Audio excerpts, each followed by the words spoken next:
The notice came in on the standard compact freight channel at 0340, which is when I do my fuel cell logs and drink bad coffee, and generally wish I'd taken that posting on Halvern Station when I had the chance.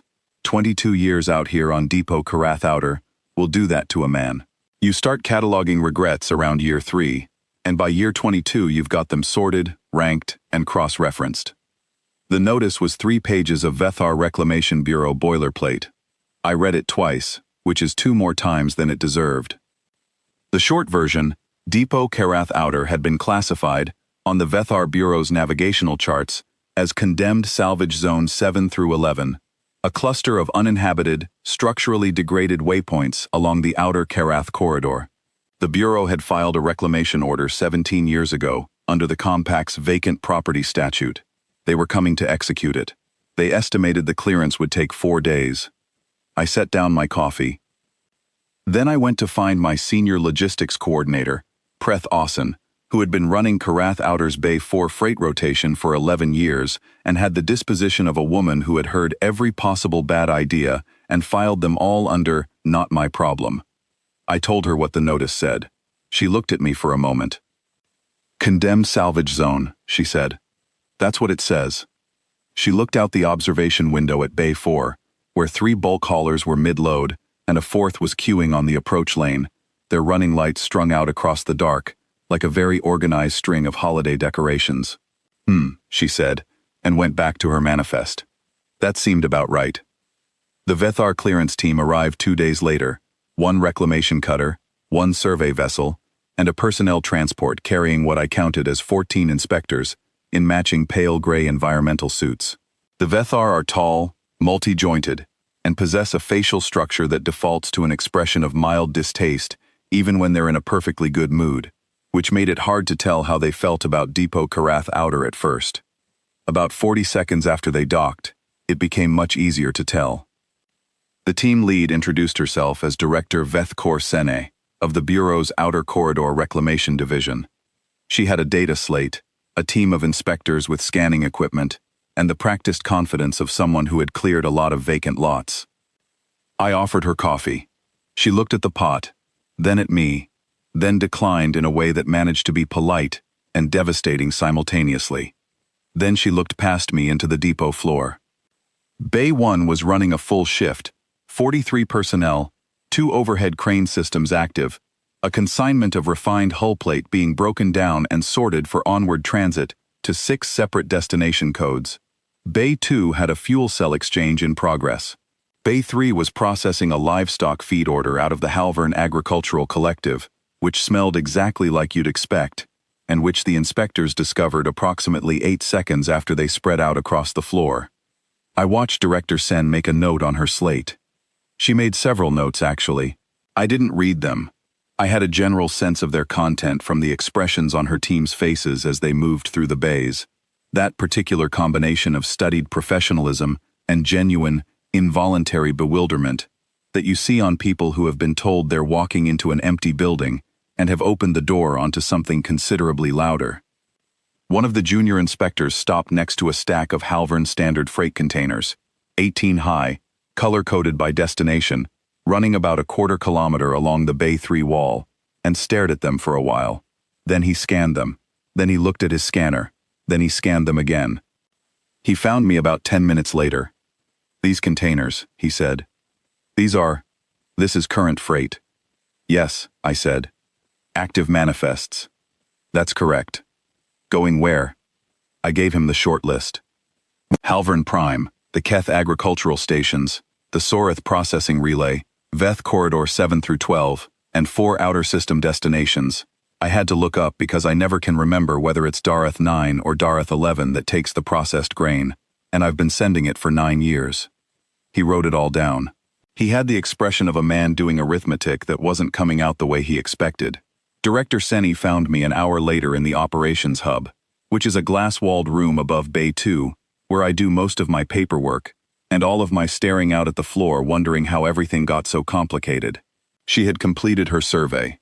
Her inspectors were assembled behind her with their scanning equipment, and their pale gray suits, and their collective expression of mild professional distress. "Mr. Reck," she said. She had a precise, clipped way of speaking, like every word had been individually reviewed before dispatch. "I'll need your production manifest for the demolition inventory." "Of course," I said. I handed her the current quarter's summary, 41 pages. I keep them printed because the data systems have been intermittently unreliable since the relay upgrade 18 months ago, and I am a man who has learned not to trust anything he cannot hold in his hands. She took it. She looked at page 1. She looked at it for a while. Page 1 has a summary table. It breaks down total throughput by bay, by freight category, and by destination corridor. The right-hand column is the sector contribution figure, the percentage of total processed goods moving through the outer Karath corridor, that transit depot Karath outer. The figure in the right-hand column is 94%. It has been around 94% for the last 11 years, give or take a point, depending on the season. We had a bad patch around year 7, when the Halvern agricultural stations went through a retooling cycle, and we dipped to 88. Preeth Austin takes it personally whenever it goes below 90. She's mentioned it. Director Sene turned to page 2. Page 2 breaks down the destination list. 14 systems, 312 active freight accounts, 41 years of continuous operation. Depot Karath Outer has been running in some form since my predecessor's predecessor's predecessor was signing manifests in handwriting I can still read in the archive if I pull the early binders, which I occasionally do on slow nights. She turned to page 3. Page 3 has the employment figures and the infrastructure assessment. 618 personnel on current rotation, 22 active docking bays. The fuel cell infrastructure, which we rebuilt from salvage in year 9 of my tenure, using components we cannibalized from 3 decommissioned Halvern haulers, and which now runs the whole outer approach grid. She turned a few more pages. Slowly. Her inspectors had stopped moving. They were arranged in a loose cluster behind her, and nobody was making notes anymore, and the scanning equipment had been lowered to their sides, and the room was very quiet except for the background noise of Bay 2's crane system going about its business 30 feet below us. Director Sen closed the manifest. She held it in both hands. The Vethar have 4 jointed fingers, which gives the gesture a certain deliberate quality, and she looked out through the glass at the depot floor for a while. Bay 1's crew was running the afternoon consignment check. Someone had brought food in from the commissary, and there was a folding table set up near the Bay 1 secondary access with sandwiches and a large thermos of something hot. 3 of the crane operators were on break. It looked, if I'm being honest, exactly like what it was. People who had been here a long time, doing work they'd been doing for a long time, in a place that didn't look like much but ran like it had no particular interest in stopping. "Mr. Rec," Director Sen said, "your facility is not in our active registry." "No," I said. "I noticed that. It has been classified as uninhabited since," she checked her slate, "the Vethar Navigational Survey of Year 40 of the Outer Karath Compact." "That survey came through on a Tuesday," I said. "We were running a double shift." The survey vessel took a look at the exterior. I gestured in the general direction of the depot's outer hull, which I will freely acknowledge, looks like something assembled in stages by people who were always slightly short of materials, because it was, and filed it as structurally degraded and uninhabited. I have the original scan in the archive. It's next to the Bay 1 intake records from the same week. She looked at me. "We've been in the archive since year 3 of the compact," I said, if anyone had asked. She was quiet for a moment, then she said, "The reclamation order will need to be withdrawn." "That seems reasonable," I said. She handed me the manifest. I took it.